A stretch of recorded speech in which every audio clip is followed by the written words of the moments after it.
요즘 주위를 둘러보면 급속하게 늘어나는 시설이 바로 요양원과 노인 돌봄 센터들이다. 2008년 노인들에게 장기 요양 서비스를 제공하겠다는 취지로 노인 장기 요양보험이 도입되었다.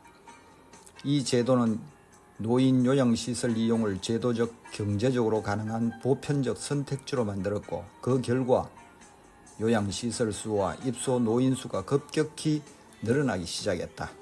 노인을 요양원에 보내는 것이 더 이상 비정상, 비도덕이 아닌 현실적 선택지로 인식이 바뀌는 사회적인 변화를 가져왔고, 더 나아가 고령화의 가속화로 요양원이 노인들의 마지막 거처가 되는 흐름이 제도적으로 안정되고 일반화된 것이다.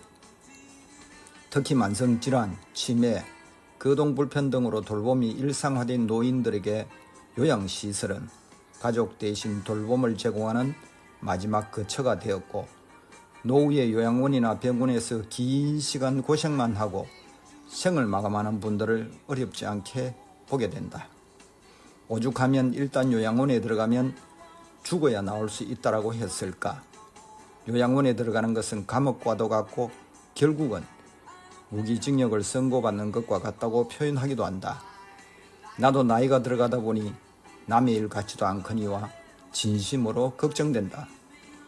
물론 건강하다면 실버타운에서 노후를 보낼 수도 있을 것이다.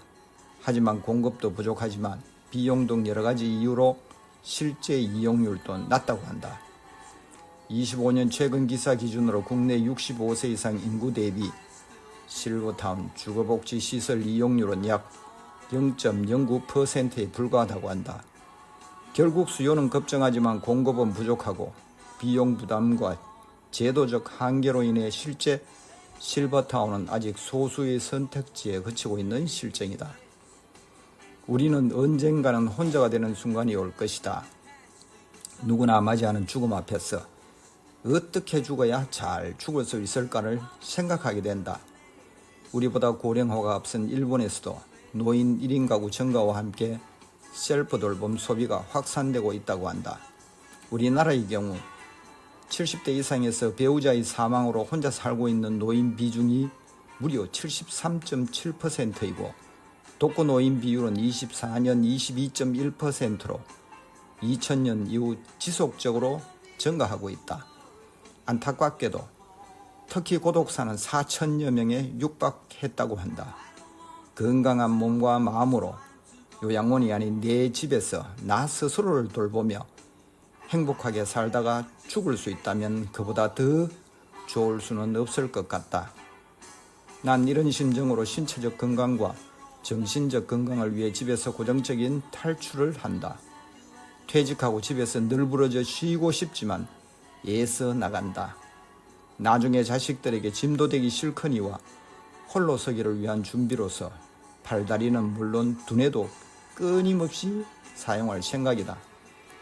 특히 이참에 간단한 요리와 가사 활동 등 집안일도 배워볼 생각이다.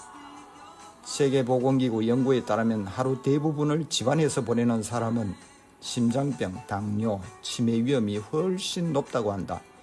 의사들도 말한다. 집안에서만 머무르는 생활은 천천히 자신을 요양원으로 밀어넣는 일이라고.